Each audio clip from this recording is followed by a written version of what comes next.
তুমি আমায় এতবার করে বলেছিলে আসতে। দুর্গাপুজো দেখার আমার এমনি ইচ্ছে ছিল কলকাতায়, তাই লেট করিনি। কিন্তু আমার হোটেল বুক করা আছে, আমি এখান থেকে ডিরেক্ট চলে যাব, বিকজ আমার একটু রেস্ট নিতে হবে, জেট ল্যাগ কাটেনি একদম। কি বলছো তুমি মার্গারেট? আকাশ তুমি শুনছো কি বলছে? আমাদের বাড়ি থাকতে নাকি হোটেল বুক করছে, এক্ষুনি ক্যান্সেল করো, কোনো প্রশ্নই ওঠে না। আন্টি একদম না, পুজো হচ্ছে তোমাদের বাড়িতে, এর মধ্যে ব্যস্ত হতে হবে না প্লিজ। ব্যস্ত?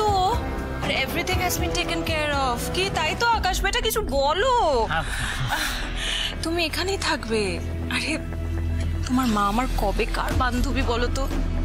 বলতে পারো আমার সব থেকে কাছের এবং সব থেকে প্রিয় বান্ধবী। তার মেয়ে কিনা আমাদের বাড়ি থাকতে হোটেলে থাকবে, কোনো প্রশ্নই ওঠে না। তুমি এখানেই থাকবে মার্গারেট, আমি তো আছি, আকাশ আছে, কোনো সমস্যাই হবে না। আমরা সবাই পুজো একসঙ্গে কাটাবো, তাই তো বেটা? আকাশ আমরা একসঙ্গে পুজো কাটাবো, মজা করবো।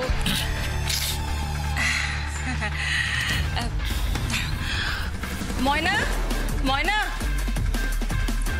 ম্যাডামের লাগেজ নামিয়ে দাও গাড়ি থেকে, উনি এখানে থাকবেন। কুইক।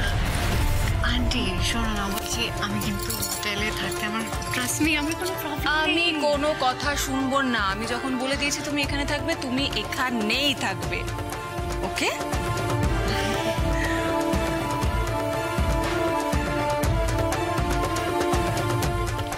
ম্যাডাম, ওহ ওই তো তোমার লাগেজ এসে গেছে, তুমি একটু রেস্ট নেবে, গেস্ট রুমে যাবে তো। আকাশ বেটা, আকাশ একবার এদিকে এসো প্লিজ। ওকে একটু গেস্ট রুমে নিয়ে যাও, গেস্ট রুমে সেটেল করে দাও, একটু রেস্ট নেবে, চেঞ্জ বেঞ্জ করবে। ঠাকুর চলে এসছে, বাড়িতে পুজো আছে, অনেক কাজ আছে, এখন আমার পক্ষে পসিবল নয়। না আকাশ, গেস্টের সঙ্গে। মম, দাদা ভাই ওর কাজ করুক, আমি তো আছি। আপনার যদি কোনো অসুবিধা না থাকে আমি আপনাকে ঘর অব্দি পৌঁছে দিচ্ছি। আচ্ছা ঠিক আছে, তুমি রেস্ট নাও, তোমার খাবার আমি ঘরে পাঠিয়ে দিচ্ছি, ওকে? প্লিজ কাম, তোমরা যাও, ম্যামের লাগেজ নিয়ে যাও।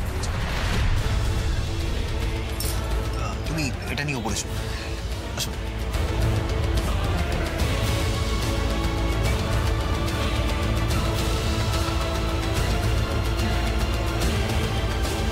অ্যাক্টিং করে, ব্যাপারটা কেমন স্যার স্যার নামিয়ে দিল দেখলি?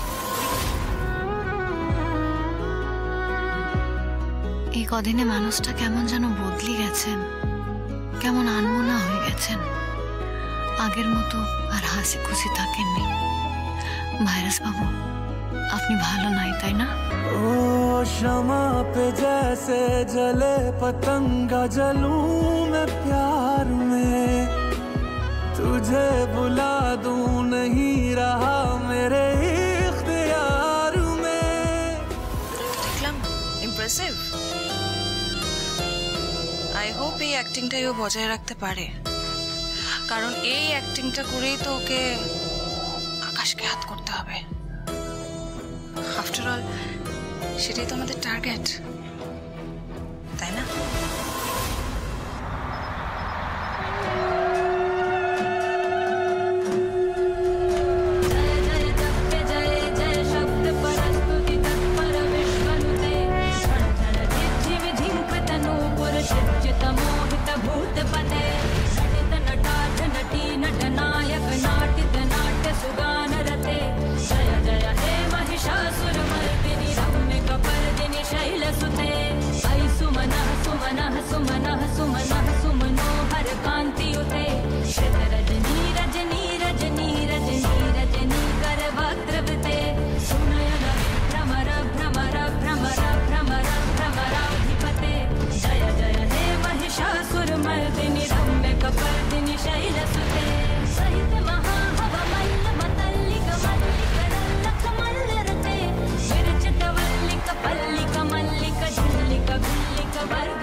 তুমি যেমন অসুর বিনাশ করেছিলে, যেমন অন্যায়কে শেষ করেছিলে, ঠিক তেমনি এই পরিবারের উপর যেই অন্যায় হতেছে, সেই অন্যায় তোমার এই মেয়ে এই মাটি শেষ করবে।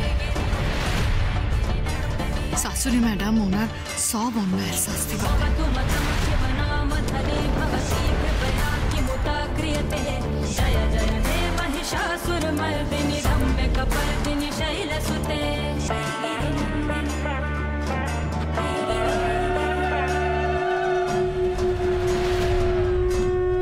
স্যার কি এখনো রাগ করে আছেন? এখনো কি বাবার সঙ্গে ভাইরাস বাবুর মুখ দেখা দেখি বন্ধ?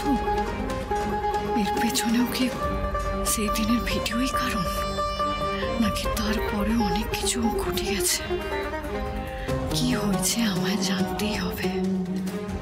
তার জন্য বাড়ির সবার সঙ্গে ভাব জমাতে হবে।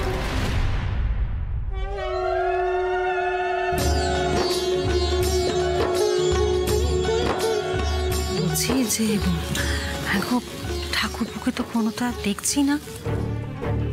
হ্যাঁ, ঘরেই আছে। আমি অনেকবার বলেছিলাম, কিন্তু ঘর থেকে কিছুতেই বেরোতে রাজি হচ্ছে না। ও মাসে কি আজকে পুজোর দিন, আজকেও বেরোলো না? বেরোলো না তো।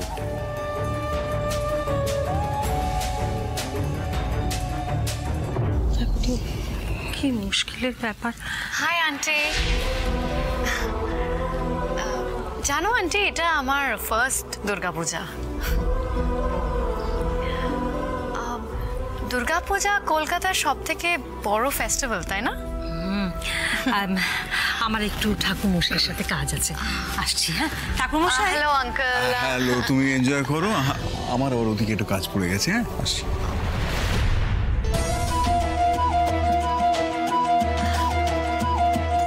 Hello aunty. বলছিলাম, মা দুর্গার হাজবেন্ডের নাম কি? মহাদেব। নাইস, বাট উনি আসেননি। এই সময় মা দুর্গা তার 4 ছেলে মেয়েকে নিয়ে বাপের বাড়ি আসেন, মহাদেব আসেন না। কিন্তু কেন আসেন না?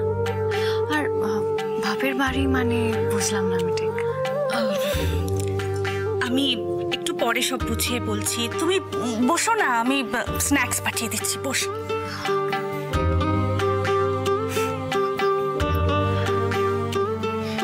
হাই, আমি মার্গারেট। তো শাঁখটা আনতে হবে, তো শাঁখটা বাজাতে হবে। হ্যাঁ হ্যাঁ নিশ্চয়ই, বসো। একটু শাকটা নিয়ে আয় না মা, এনে বাজা।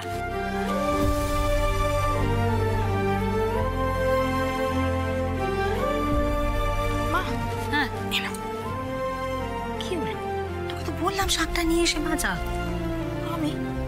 মা, এটা তো নতুন শাক, এটা আমি বাজাতে পারবো না। না, তুমি বাজাও। আরে আমি তো শাক বাজাতে পারি না, জানিস তো। এই ছোট, এদিকে আয়। নে, এটা তুই খুব ভালো পারিস। বাজা।